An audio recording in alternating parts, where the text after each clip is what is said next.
Hey everyone, this is Nathan, president of Saybrook University. Glad to be back here for another episode of Saybrook Insights. Film. America is, by most opinions, the film capital of the world. And in fact, it's Hollywood, folks, right? We're right in the heart of it. Indeed, Saybrook's offices are just a short drive from Warner Brothers Studios and Hollywood. And a bit further mileage-wise, unless, of course, you're counting in minutes or rather hours, where getting there or anywhere in LA, honestly, can take really 5 minutes to 3 hours, depending on the day. But I digress. The film history here is something to behold, and I would be lying if I said I wasn't captivated. Whether it was the first film I saw right in Hollywood just 3 years ago with my entire family, to seeing an A-list celebrity, Jason Bateman, I'm pointing at you, man. He actually gave me eye contact. To seeing legends of film acting on stage, the height of their craft. It is truly amazing to see all of this talent assembled in this central place. And then, of course, to witness all of the supporting talent is beyond amazing. Yes, you have the A-list celebrities, but betwixt and between, you have a coterie of writers, editors, directors, showrunners, makeup professionals, stylists, animators, and on and on and on. These people, including the often unknown or working their way to be known filmmakers and production professionals, who Larry called the above-the-line group, are the soul of the industry, both the above-the-line and below-the-line folks. They fuel the industry with their dreams, their hopes, their aspirations, their desire to make the best product possible. And for these filmmakers in particular, the independent filmmakers that Nfmla serves, which we'll be talking about in just a minute, they have something very important to say, especially those individuals who come from marginalized groups, be they women, Latinx, Black, African American, LGBTQIA, Asian, Pacific Islanders, differently abled individuals, and more. Yet for as long as it's been around, Hollywood has often been missing these voices. Whether intentionally or not, the groups I just mentioned have often been left to buoy up the industry with hopes of one day being discovered so that their voices can be heard through their artistry. But it's not surprising. I mean, Hollywood is a reflection of our broader society. Whether it's sexism or racism or xenophobia or heterosexism, those that are most often given a platform are those of us with privilege, often white-bodied heterosexual men. And like society at large, Hollywood and entertainment in general has contributed to a lot in terms of the progress as well as to the work that's needed in terms of diversity, equity, and inclusion across the ranks, and this includes filmmakers. And again, I think it's important to acknowledge, as Larry does a great job of doing, of the hard work that's gone into this over the past few decades, especially over the recent few years. And so enter Larry Laboe, president and CEO of New FilmMakers Los Angeles, dedicated to bringing and connecting new voices, independent filmmakers. And among those are the marginalized voices to whom I referred to earlier, those marginalized voices in the film industry. And Larry takes what has been a longstanding challenge in getting these independent films out there, as well as raising marginalized voices into the fold. And he decided to do something about it. Well, him and an intrepid staff of dedicated creatives. Their mission is truly social change in action, what Saybrook is all about. Larry seems to have the mantra of talk about it, yes. More importantly, it's about doing something, and that something is getting films shown, bringing production companies to the table to connect with these new artists and communities into the mix so that they're seeing these works and finding innovative ways to promote the work being done in a way that is authentic, thoughtful, and yes, even pragmatic. I met Larry some 6 months ago as Saybrook began its own exploration into launching creative professional programs. And I must say that as an executive, as a human being, as an artist, Larry brings such great authenticity, passion, and a commitment, all attributes that align beautifully, both with Saybrook and my own personal values. We're going to hear a lot of great stuff from Larry, and I love his positive energy, his idealism, and most importantly, his pragmatism about where we're at and where we can go, about the industry, about the work NFMLA is doing, along with his thoughts on where we can go from here. It's all upside, man. All right, here we go, Mr. Larry Laboe. All right, everybody. I am joined by Larry Laboe. It's amazing to have you here, my friend.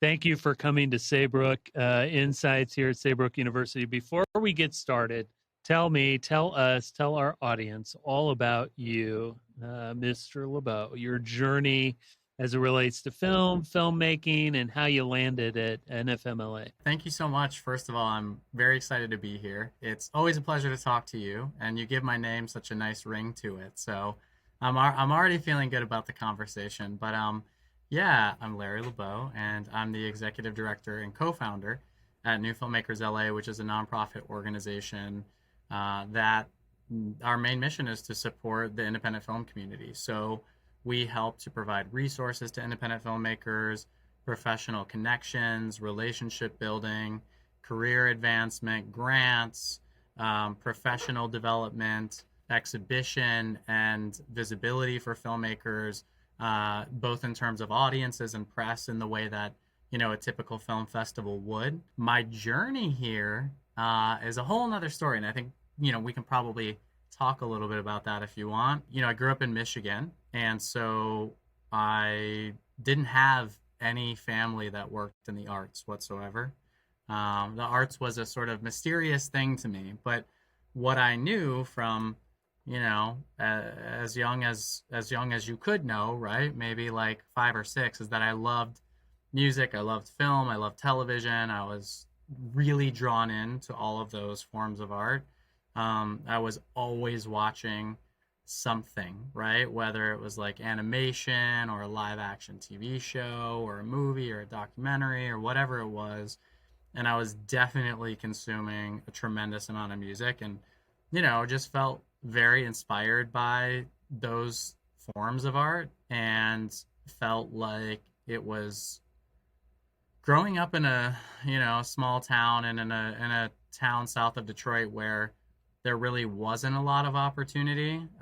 It felt like there was a whole big world out there that was ready to be discovered, and film and TV and music really kind of helped illuminate that for me, and then just brought me to places, and showed me things, and allowed me to meet people, and allowed me to meet places that, I didn't know were out there. And I thought that was really cool. And so, the one thing I could do as a kid in Michigan when it came to art was things like theater, right? Like in elementary school and middle school and high school. And so I started doing that. And eventually there was an open call in Detroit for Radio Disney.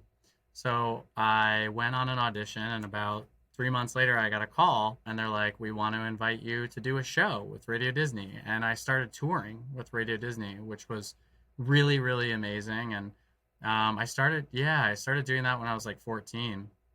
And so it really started picking up between 14 and 15. And then it really blew up at 15 years old. And I was missing a lot of high school. At that point, I was in my 10th grade year of high school. And, a lot of my teachers were, telling my mom, like, hey, he can't, even though he's making up his work, he can't have all of these absences, even though it's for, this career pathway purpose. He can't be missing all the school. Like, eventually you're going to have to pull him out of school.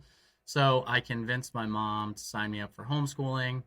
And then I convinced my mom to let me to move to New York at 16 years old by myself. That was not easy, but I did it. And I moved to New York, and I had an agent and I had a manager, and then that turned into doing print work and voiceovers and commercials and all of this other stuff that I never really kind of, in Michigan, you never imagine, oh, this is going to happen, and I'm going to learn about all these things, and I'm going to go on auditions and go-sees and callbacks and bookings, and, I'm going to be working for brands like Verizon and Journeys and, all these kind of things, Pottery Barn, and, going to ICM to audition for voiceovers and booking voiceover jobs and just all of this kind of stuff, which was really cool for me as a 16-year-old And I was just fascinated by all of it. And as I was doing that, at 16, 17, 18, and I was still doing Radio Disney, I don't think I realized it then, but I was building relationships. And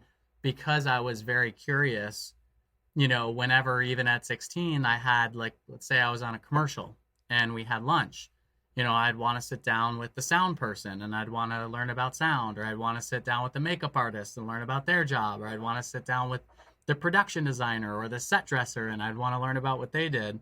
And that just fascinated me. And by the time I turned 18, I knew that I was more interested in more than just being in front of a camera. I knew that I had a passion to kind of make more happen, that I could have a little bit more willpower and control to will into existence than just being, in front of a camera. And so I started producing, and I started with just making a short film. And a friend of mine who I, had worked at the management company that represented me when I was acting, he was really starting to get into production himself. So we started doing productions together. We ended up finding a niche kind of production, which was short form episodic series. So we made a number of series over probably about 5 or 6 years for NBC Digital Studios, Comedy Central's Adam, just a number of different very large entertainment companies that were premium level short form series with actors like Tony Hale from Veep and Arrested Development, and Steve Howey from Shameless, and actors from films like James Franco and Joseph Gordon-Levitt, and started doing a lot of like branded content. Simultaneously, I started a nonprofit at the same age, like around 19, 20, because I knew from having attended festivals when I was really young in New York, like at 16 years old, I knew that was fascinating to me, like the same sense of discovery that I had as a kid, of getting to experience new things, or meet new people or see new places through film.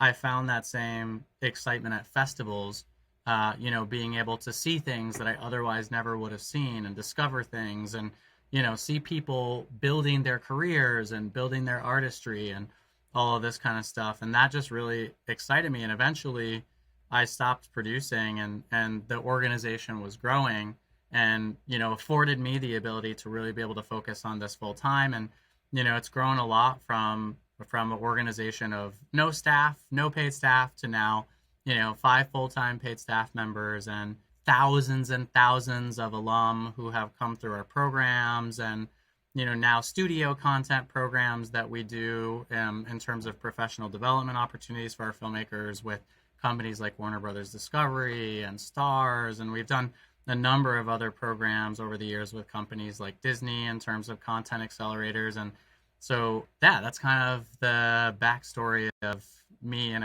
as quick of a summary as I could give. We're going to get into a little bit more of NFMLA, but I got to dive into this. Like, how does one like do all of the things that you just ticked off, which is amazing, and go, I'm going to start a nonprofit and we're going to make this about new filmmakers, independent filmmakers. I mean, it's an inspired idea, right? I mean, in terms of the content acceleration. And since you and I've met, I've always been impressed with the mission alignment, but specifically, how did this emerge for you as such a need that wasn't being filled? So when I lived in New York City at 16, I went to a facility, a nonprofit called Anthology Film Archives on the Lower East Side of Manhattan.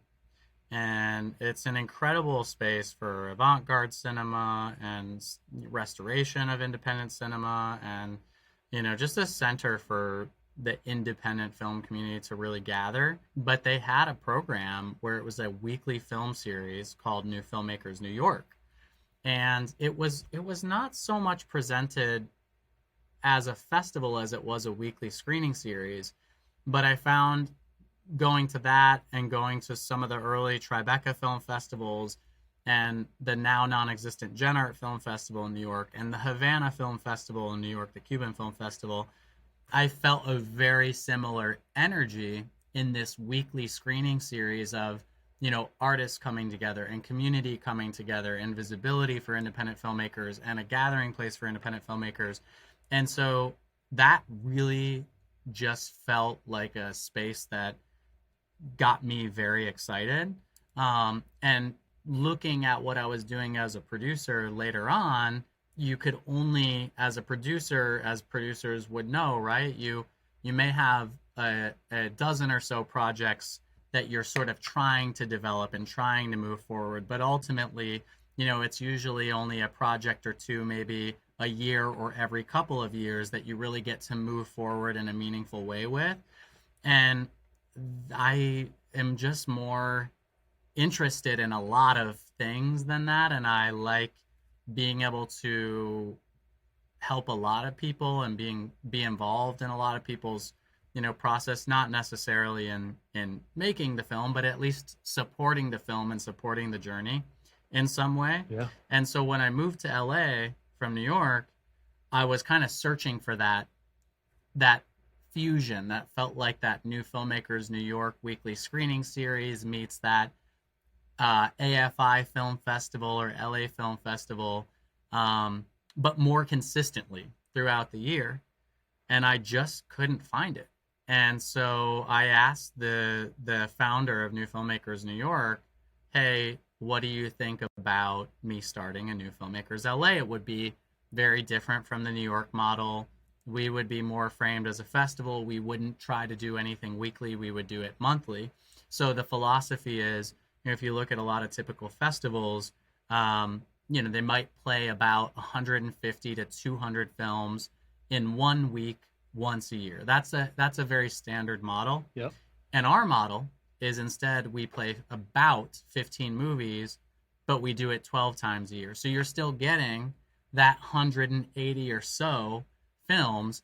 You're just getting them in these very digestible 30-day bites, right? Once a month. And if you think about a lot of the model of a traditional festival, maybe announcing 30 days before, having that 1 week with, 200 or so films, panels, mixers, parties, galas, tributes, etc. It is an amazing environment, right, for the community, but it can also be an overwhelming environment to navigate, especially if you're one of the smaller films, a short film, a feature film that maybe doesn't have as well-known cast. And before you know it, boom, it's over, and you got to wait another year, And we were really looking to do something that kept people engaged throughout the year. And also because we're in Los Angeles and we're not a destination festival like a Sundance, we knew that we'd have markets here all year long. We'd have access to industry here all year long. So there'd always be a captive audience to support filmmakers throughout the year. And so that's really what it was built on. And when we founded it, it was really built on just being a monthly film festival, because at most nonprofits cores that are film related organizations, a very big part of it is tapping into that independent film community, right? So being able to see what kinds of content are out there, who are some of the filmmakers who are making content independently, who are doing really well with very little, who we really want to sort of build a relationship with, support, give a platform to, and ultimately then led into, okay, over time, this is great. We have the festival. This is visibility. It gives people a place to show their movie, to gather, to come together. But what are the tangible things that filmmakers really need to excel, to really move their career forward? And then that's where a lot of the other programs that we have as an organization were born from. It was sort of an evolution of what the organization was able to offer over time, but still to this day, the centerpiece of the cultivation of a lot of the work that we do is through the monthly film festival, because it keeps us in tune and connected to our community, be it, people who love independent cinema who want to come and see it, be it the filmmakers who we're programming, be it the industry, and kind of keeping a pulse on what are they looking for and how do we help deliver filmmakers to them that they might be able to help shape for their own companies, or help bring in project ideas that these filmmakers have that might be good fits for certain companies, or be able to bring them into development programs. And we get filmmakers who are 50-50, like 50% of what they want to do is television and 50% of what they want to do is film.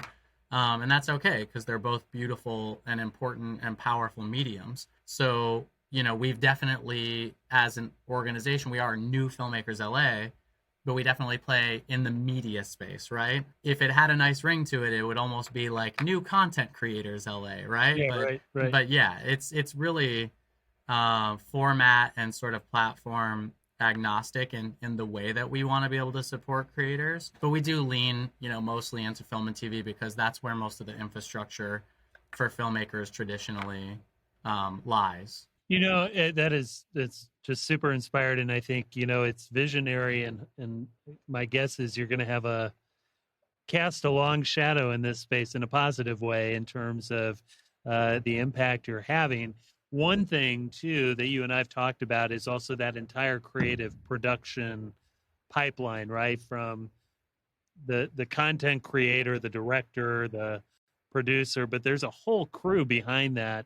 Does NFMLA play in that space at all in supporting folks who are in that creative pipeline, so to speak? Probably not referring to it correctly, but the production crews and all that? We really tend to focus on above the line, right? So we would focus primarily on writer director. I would say, there definitely has been a shift with not even just within festivals, but within the film industry or media industry as a whole, as to where before, a lot of the focus and the spotlight was really on the director. And now, so much so, when you're having conversations, whether it's like a studio or a streamer or a production company or an agent or a manager, it's really about the content, right? The IP. So now, like, the industry, I think, has really seen a heavy shift in the conversation being about the writer, because that's ultimately where the story is coming from. We don't focus as much our programs on below the line. So, sound people, production designers, cinematographers, gaffers, grips, etc. There are a lot of programs out there, a lot of nonprofits that are really wonderful that heavily focus in those areas and have really great training programs built out. There are a lot of programs within the industry through the union for a lot of those jobs that I just mentioned below the line as IATSE, IATSE, and they've got, training programs for those kinds of career fields. A lot of that, tends to come from on-set experience or trying to get enough days to get in the union to sort of be in that pipeline for those kinds of jobs. But I think, writing and directing, because it is less about a specific craft, right? Like an editor has a very specific craft. A cinematographer has a very specific craft, lighting, very specific craft, production design, makeup, wardrobe, right? But I think it's harder to capture as easily and build a career as a writer director because it's not as straight of a shot. And so that's what we focus on. It's what a lot of festival related organizations focus on. We do have some programs for production, but they're very entry level. They're generally geared towards supporting, college or high school students. Our largest program is our Cine Sessions program, which is a high school mentorship program. It is a very entry level sort of introduction to on-set production. And so we do have that for LA County high school students, and they learn about cameras and cinematography and sound and a lot of the things that I just mentioned on a small set. But I don't know that it's as impactful as what some of the other organizations out there are doing who really heavily focus in those areas. And I think it's just helpful for our audience to know too, that I like how you position that, right? The above the line folks, they often are, that bar or barrier to entry is quite high, especially in a very competitive field such as entertainment. So no, that was really super helpful in giving us context and clarity on how that works. So we're going to get into a little bit more of NFMLA's mission, but you've just answered like all my questions at the end of this interview in such a beautiful way. So it's really great. I do want to talk with you because you're Mission is about really bringing independent film and filmmakers to light. And yet, let's go ahead and dive into the thicket right away. Let's kind of peel back a couple layers of the onion. Hollywood has a diversity, equity, and inclusion challenge. I was remarking in my introduction for this podcast that it isn't Hollywood or the entertainment industry itself, right? I mean, it's the industry's a reflection of American society at large. So this isn't something that someone has done necessarily individually wrong or problematically, but it's recognizing that there's a challenge. So tell me, what is the scope of the challenge as you see it? Have we made progress, but how far yet do we have to go? And I know part of what NFMLA does is attend to some of these things. So I'm curious, you're in the middle of it right now. So I mean, it's a huge part of what we do. Diversity, equity, inclusion is represented in all of our programming. So we have specifically an initiative called In Focus. And so every month at our festival, we spotlight a different underrepresented group of storytellers. And so we, of course, cover a lot of the very traditionally underrepresented storytellers based on race or sexuality or gender, right? So we've got a female cinema program, a black cinema program, indigenous cinema, LGBTQ plus cinema. But then we like to take it a little bit deeper with what we do. So we've got, disabilities, we've got veterans, and let's not forget, our experiences come into play and our regions that's right. come into play with how we see the world and our life experiences. And so we also have, as part of that In Focus series, region, right? So I always like to say you could grow up gay in a very conservative part of the South, or you could grow up gay in Santa Monica, California, and your LGBTQ plus experience would be a very different one, right? Your sort of how you were shaped based on, having to hide who you were maybe for 20 plus years of your life, really sort of changes the DNA of who you are. And it's really hard to break free of a lot of those kinds of things depending on, where you grow up, how you grew up. Did you come from a family that supported you? Did you come from a family that didn't have a lot of access, that didn't have a lot of means? And, those things aren't always tied to your sexuality or your race or, your gender. Those things are tied to sometimes just the life situation you were born into or the region or, what you may have had access to based on, where you grew up or who you grew up with. And so that's a big part of conversation for us of that as well. But, we started that initiative In Focus almost 10 years ago now. So the organization is celebrating 15 years this year. So it's been around more than 2/3 of our existence. But if you look even at our programming as a festival, before In Focus existed, we were always incredibly reflective of the community. And in launching that initiative, we weren't really sure if we wanted to do that because we didn't want, and we have had filmmakers say, oh, well, like, I'm Black, but do I have to be in the Black cinema program? And it's of course not, right? Like, there are Black and Latinx and Middle Eastern and Asian filmmakers in the female cinema program, and the counter ageism program, and the veteran cinema program, in the Dutch cinema program, in the Canadian cinema program, so it is fluid. And that was one of our concerns, is we just didn't want filmmakers to feel like they were being put in a bucket, but at the same time, we wanted to do something to say, hey, this community is here. Let's make sure we are putting emphasis on this community. And for those of you who say, I can't find anybody, here they are. And it's also, I think it's important, like, as we go throughout the year as well, to be able to be part of celebrating who we are, who we are, not individually, but who we are as a community, and how that aligns with, what's going on in the world and what's going on locally and what's going on internationally.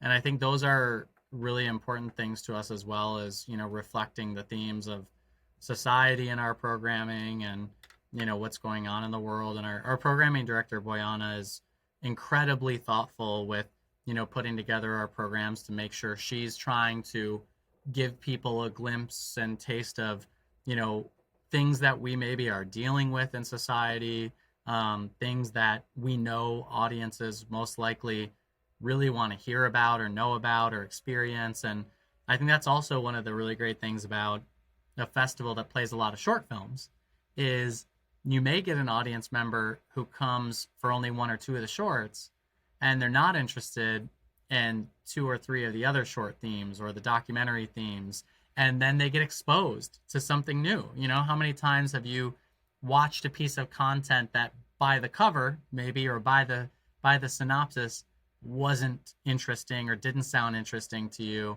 and you're just blown away by getting exposed to something you never thought you knew you'd be interested in, or you get a takeaway from watching it that's completely different from what it was even meant to give you, Yeah, but it yeah. inspires you to see the world in a totally different point of view, which I think is really cool.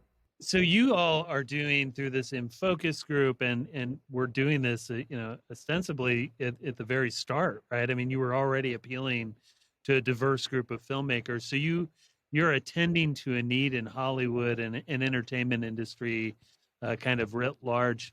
Do you see there being a challenge in the entertainment industry in this space with film and filmmakers, and maybe if it's not a challenge so much as, are you seeing it being addressed now more than ever? What is the state of things right now as it stands? I think the industry is showing up big time. I do think that the industry is making the right investments. I don't think the needle of a lot of indicators we want to see in terms of statistics and numbers are moving as quickly as we want them to, but I definitely think the energy, the commitment, the dollars, people are showing up. People are putting in the work for sure. I can say with our programs, one of the things that we do is we have an industry delegation every month, and we get commitments from a minimum of 8 industry professionals from various fields in the industry, top fields at top companies or top creatives to participate in 90-minute meetings with our filmmakers.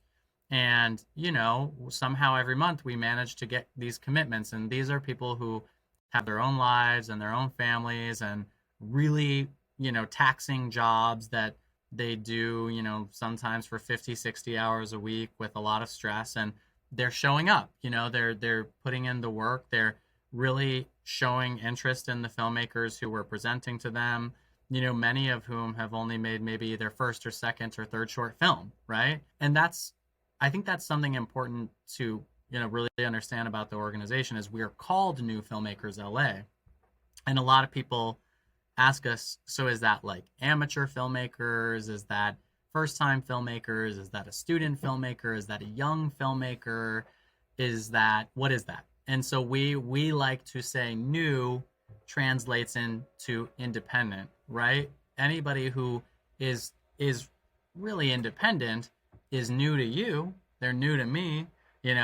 I work in this space every day, and I can look at any other festival, including Sundance, and I don't know any of those names. To me, 80% of them are new filmmakers in the definition of they're newly introduced to me, they're independent, So we like to translate what New Filmmakers LA means into that, simply independent filmmakers. But what I can say is they're all making really powerful work. And some of the ones even who are making their very first short, some of the ones who are even making their very first or second or thesis short within film school are going on to win and or be nominated for Oscars. I can't count the number of shorts and features that have been acquired over the last year through New Filmmakers LA by companies including Netflix, HBO Max, and the list goes on. So and a lot of them were first or second time shorts or features, Yeah. So there's really great stories and storytellers out there. I think it's about people taking the time to really pay attention to who is out there and what's getting made. And I do think the industry is making a tremendous effort to do that right now. Well, that's fabulous. And it's good to hear that the progress is being made from your perspective. And I think we'd all like it to go at light speed. What is, kind of in your mind, what does full inclusion and equity look like in the future? And we recognize that this is going to take some time. I think that, number one, you want to see the community where you live and where you work, and that means our neighborhood, our city, our state, our western region, the US, North America, right? Like it's really expands globally. Like you want to be able to see reflections of the world in which we live, and that can mean micro and macro, That's right. right? Versions of that. I don't think it's fair to say, oh, well, in Hollywood, we've got in Los Angeles County a population of 50% Latinx. That's what we have to achieve in all cinema, because Los Angeles production and Hollywood production is not inclusive of the world, right? And the world's population, and filmmaking that's happening in Asia and South America, in other parts of the world. I think we have to think micro and think macro, and I think it's all of those things, but definitely, things like 2% Latinx, writer directors or crew members here in Los Angeles is completely unacceptable. Right. It's just not reflective of our community where we live and where we work, and that should be something that's reflected. And I think it's the same thing with women and everybody else who's just tremendously underrepresented in this field. That's so true. I mean, we're talking about Hollywood today, but in higher education in our space, we have the same challenges. In terms of representation matters, right? At the end of the day, there is a major piece of this. It's not the only thing by any stretch, but representation, seeing your faculty as members of your community, seeing your colleagues, seeing those who are with you, working alongside you, has an impact also on your children, your family, your larger community. And to your point, and it's not, those numbers may not exceed a certain amount over time due to other macro things that you're looking at population wise. But I think you raise a very excellent point. I think it's essential, and what the studios and the industry at large is doing has been, it sounds like, is impressive at best. What would you say, kind of going into a different pathway here for just a moment? The world is ripe now with a lot of content, and it's ripe with a lot of wildness in our politics, our social, cultural, political lives. So there's a lot to write about. There's a lot to film about and think about. Where are the challenges that maybe keep you up at night as the CEO of Nfmla? Kind of broadly. I'm sure you have the day-to-day concerns of the organization, but I'd be curious what you're thinking about kind of globally. Well, I'll just add for that last point that we were talking about. Please. It's not just this industry, right? That's right. It's really every industry. But I think the entertainment industry has a larger responsibility because so many people do see either themselves or scenarios portrayed in movies and TV that they really do absorb as reality. And I think it goes beyond just us, but also responsible storytelling in general. And this is something that, I kind of touched on with the Saybrook group separately, as you may know, but you look at what is acceptable in media here versus in Europe. Yes. And how some of those things might correlate to mental illness or violence or even, things like, it was really interesting.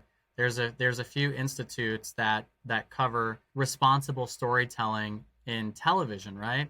And I found this fascinating. Shonda Rhimes, for one of her shows, she did a story on HIV with a gay couple, and she consulted with this institute to kind of figure out, okay, what is the story that's really going to make an impact with the gay community, and more importantly, the community of people who are family members of gay or lesbian, LGBTQ plus, that's going to help them better understand, who and what HIV is, right?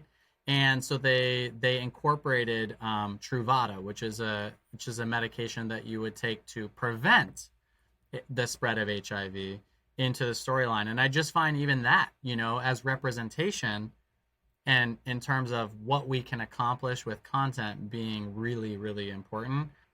Things that keep me up at night, though. Well, I will say this: the staff here hears me say this a lot because we're in Hollywood. We're literally in Hollywood on Sunset Boulevard, Literally. and it bothers me that you can drive down the street everywhere you go in Los Angeles, especially in Hollywood, and people have just stopped paying attention to the fact that there are homeless people on the street that are mentally ill, that are using drugs right in front of you, that clearly need help, some that more often than not that you don't know if they're dead or alive, where they're laying on the streets. And I think we've lost a bit of perspective on importance. And this is not to discount one thing with another ever, right? And I don't want to do that, but that's not my goal with this. It's just putting things into perspective a bit, right? The other day, we were all sitting here in the office and everybody's phone started beeping. And it came up that there was, missing elderly or something like this. And that's obviously someone's family member. That's incredibly important. And here, 3 million people just got this text, right? There's one missing elderly person. And that's somebody's family. That's a person. It's a human being. It's important. But in context, we're all okay with driving down Sunset Boulevard every day with people freezing at night in the winter, and I find that to be out of touch. Like, I find it to be out of perspective. I find it to be strange. It's like the thing that we've come to say is acceptable and what is not. And the impact of that thing that is acceptable on so many people versus that thing that's not on very few, And I find that to be strange. I think it's very strange. It's a phenomenon that is both a very solvable and yet an intractable problem. I don't know if that duality is kind of real for us, right? Like, we know that there are things that we can do to help with this. Mm-hmm. I don't think we have the political or the social will at this moment in time in some cases to make it happen.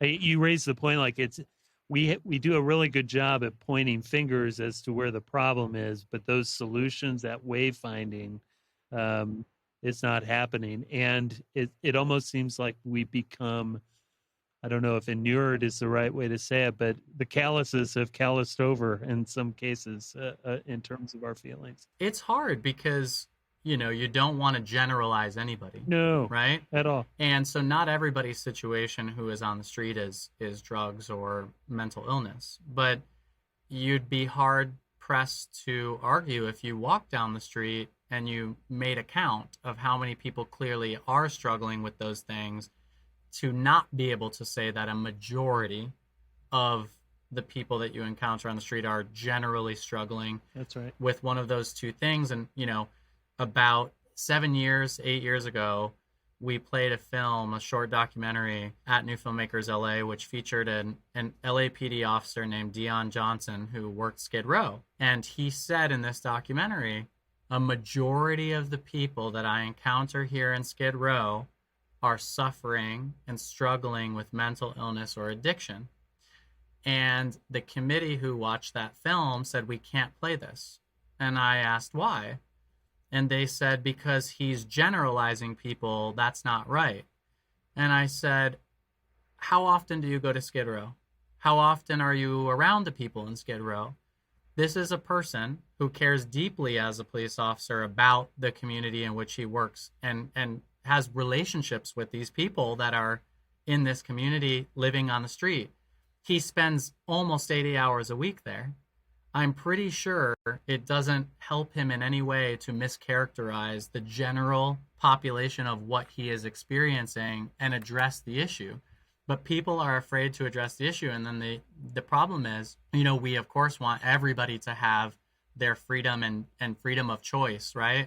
But it's hard to say, if somebody's struggling from mental illness or some kind of addiction, where they're not in a clear frame of mind and they're not able to make the right choices that are going to maybe help them address it, it's kind of a catch-22. How do you really address it unless you're going to address that? Yes, absolutely. And so, yeah, I it's a tough situation.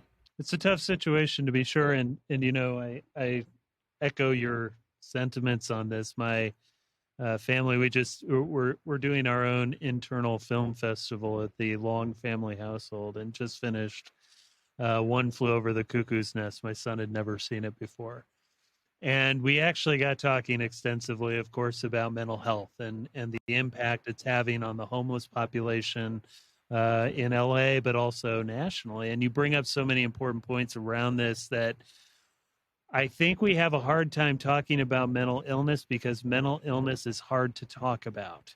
And until we start talking about it and get real about it, it's not going to get better. And we can, there certainly, to your point, right? You can't generalize the last person that every single person has a mental illness. But we know from the late 70s and 80s with the dismantling of mental health hospitals throughout this country that many of them have been relegated to the streets, have been relegated to group facilities that are short term and often not long term.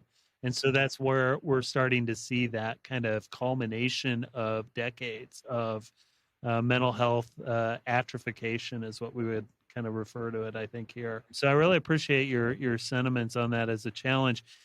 Kind of bring that into, like, as it relates to what you all do. Why or how does that connect with NFMLA? I'm sure it does on a business level and just maybe from a personal heart level. As I sort of, I guess I alluded to, I don't know if I fully said in the beginning, but like, I feel like content and coming together around content starts a conversation. It helps to expose. I think out of all the content I love, I've probably come to love documentaries more than anything because I get to learn so much about what other people are going through and what other people's experiences are. And I think I love, narrative film because I get to feel these emotions of characters and make up my own mind about what that means to me. And I feel like that, responsibly. And of course, look, there's content for simply entertainment's sake, right? Yeah. And that's great. And that's fine. And we all need that for sure. That's part of a successful storytelling journey, right? Having that, sometimes I want to watch my good, heartfelt, nonsense movies that I loved as a kid that really would get roasted by critics. And sometimes I want to watch like those top picks by critics and go deep and really pay attention and be told a story that's going to really move me or challenge me, right? Yeah. I just feel there's so much there to learn and to experience and to see the world differently, to change your mind, to escape, to go somewhere new through content. And I feel that dialogue that you can have with a filmmaker about their journey to their own life, it's therapeutic. Their own journey of their own life and why they decided to go to where they've gone and why they decide to tell the stories that they've told. And maybe after you've seen a film, what their thought process was on it and how does that differ from how you saw it. And there's a lot there. I just feel there's a lot of interesting conversation around film and a lot of interesting exposure. For sure. I think I've said this now over the last 7 interviews I've had, but Larry, I mean, you're no different. I could talk to you for hours, and we probably will in the future. We've got to have dinner sometime together and hang out and Yes. talk about your philosophy on film, and not just film, but life. You're such a wonderful human being. Maybe let's kind of rapid fire 3 things before we close out, because I try and do this with all of our guests. First rapid fire question. What's the greatest joy that you've had as the CEO of NFMLA? Wow. Oh man. I think the success of seeing people blossom or find a nugget, we'll call it, their next stone that's their path over the water that they get to step onto, seeing those pathway connections, that stone where they get to leap to the next one and they found their way onto that next one, that little bit of a bridge. To me, when I get to see those moments where you did this or this happened because, like, that's always the most exciting thing. Awesome. Awesome. It's like you're a teacher or something as well. Because he is, folks. He does that too on top of everything else. All right. Second question. When I say the word humanistic, what does that mean to you? Adaptive. Somebody who is going to adapt and listen and try to find understanding and meaning or commonplace and come together. And it's what we don't have recently, you know, but yeah, being adaptive, you know, being able to grow and mold and adapt and evolve and that. Perfect. All right. You're a Saybrokian too, honorary Saybrokian. And then lastly, what are 3 things people can do right now to make the world a better place? From the Larry Laboe. Okay, I like this one. I'd say start small, really small. You know, my family is very important to me. So be there for those closest to you first. That means yourself, right? Start small. You can't make the world a better place until you are in a good place yourself and then the people around you. Once you figure that part out, you know, then go local, maybe see what you can do in the community, even in the neighborhood, you know, whether that's kind of bringing together your neighbors and could be something really casual, like, you know, lending a hand or planning a dinner or just saying hello, being friendly. And then I think just trying, the third thing I would say is just trying to breathe context into how you look at what you absorb and consume. The context of your action or the context of, you know, maybe what you read or what you hear, and really thinking about it from a full circle point of view or full circle perspective, because I think we as a society have started to jump on everything we hear instead of really thinking about the full perspective of all the possible scenarios or outcomes of that thing we have heard. Or, you know, I think those are the 3 things. That's awesome. So definitely, if we were to kind of capture those, it's start small, go local, and look for the context in everything from that which you read to watch to the things that you do. Fair enough? Absolutely. Yeah, that's a way better summary than I gave. Oh, no. I just like to capture it so I can take these away for myself too. These are fabulous insights. So listen, before you go, where can people find you on the web or elsewhere out there? Well, it's a mouthful, but Nfmla, like New Film Makers LA, Nfmla, or on Instagram or on Twitter or on Facebook or on LinkedIn, Nfmla. And every month we have an in-person festival. We have virtual programming as well every month. So whether you're here in LA and you can come in person, or you're, you know, in South America or Australia or wherever you are, you can always show up and participate. So yeah, I'd just say that's a great place to find us always. Awesome. Get with Larry and his team at the incredible nfmla.org. Get out there, see the work that they're putting on, and these amazing artists that are putting their films out there for the world to see. You're not going to be disappointed. Larry Laboe, thank you so much. Larry, amazing. Oh my gosh. So thrilled to have had you on Saybrook Insights today. I hope all of you enjoyed Larry's interview as much as I did. Remember, he had those 3 important takeaways that I hope all of you will consider as you go out there. Start small, keep it local, and remember the context for everything, right? Dig in a little bit further rather than jumping in feet first.